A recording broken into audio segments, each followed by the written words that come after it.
Moving on. Section 2, Legal and Ethical Foundations.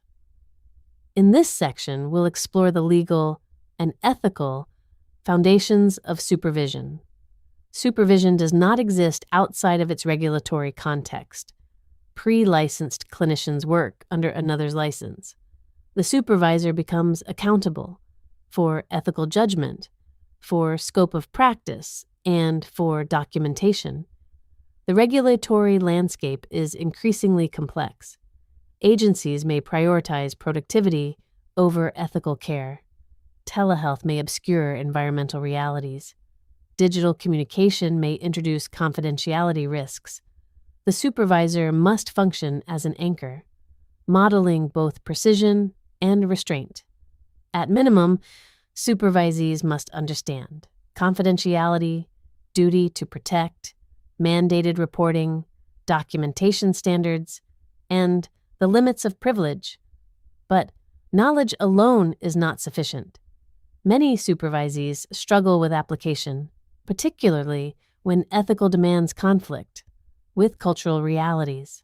For example, clients navigating family rejection, neurodivergent communication patterns, or cultural norms around privacy. Supervisors must therefore teach ethical reasoning, not just rule recall, an approach that integrates legal fidelity with cultural humility. Technology introduces additional complexity. Telehealth expands access, but reduces visibility. Supervisors cannot assume privacy, containment, or adequate working conditions. Environmental inquiry becomes essential, not as criticism, but as ethical practice. From a neurobiological perspective, ethical decision-making under pressure activates urgency. Early clinicians may default to black and white thinking, rigid rule application, or avoidance. Supervisors help restore reflective capacity, supporting thoughtful evaluation rather than reactive response. Ultimately, the supervisor is neither enforcer nor liberator, but steward. Section 3. Developmental stages of supervisees. Supervisee development is not linear. It unfolds in cycles: competence, doubt, integration, and recalibration. Early-stage supervisees often rely on structure, protocols, scripts, clear rules. Their thinking may be concrete, binary, or overly certain. They may adopt models quickly without yet recognizing limitations, or resist models that feel misaligned with identity. The supervisor's role is to meet them where they are, offering scaffolding, gentle correction, and conceptual clarity without inducing shame. Intermediate supervisees begin to perceive nuance, but this stage often brings instability.